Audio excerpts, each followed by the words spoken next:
Muling kinaliwan ng mahigit 100 Belen na may iba't ibang disenyo sa taon ng Belenissimo sa Tarlac.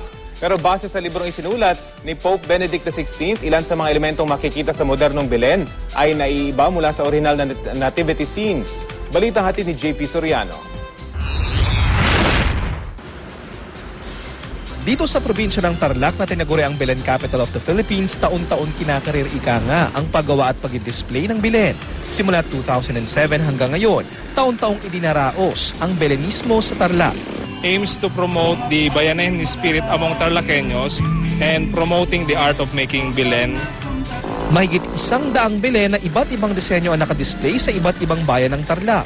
Tulad ng higanteng Belen dito sa munisipyo ng Victoria na yari sa mga indigenous materials gaya ng kawayan, dayami at niyog. Kumpleto ang mga tauhan, mayroong 3 hari, may anghel. Andun din syempre sina Maria at Jose at ang bagong silang na si Jesucristo sa sabsabat. Ang panonood ng Belen, sinasabayan pa ng mga awiting pamasko. Una naman, hukay tuling ng araw, Paskong nagdaan, tira ba kung kailan lang. Dito naman sa Museo ng Tarlac, tiyak na maaaliw ka dahil ang Holy Family nag-iiba ng anyo.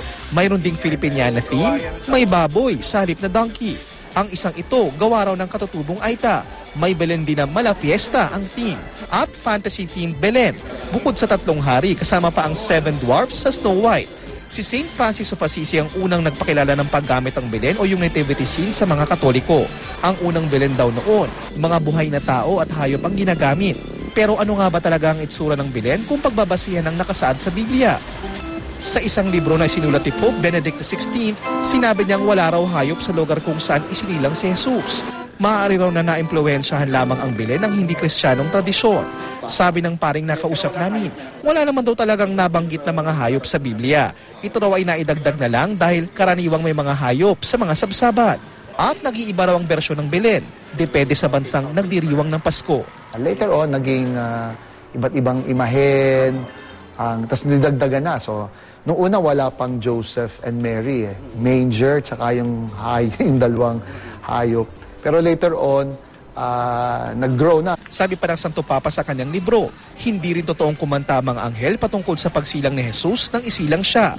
Bagamat nakasaad sa Biblia na ang mga anghel ang nagbalita sa mga pastol sa pagsilang sa Mesiyas. Sabi ng nakausap naming pari, bagamat naiba na ang itsura ng Belen sa original na nativity scene, iisa lamang daw ang pakahulugan nito na ang tunay na diwa ng Pasko ay ang pagmamahal ni Kristo.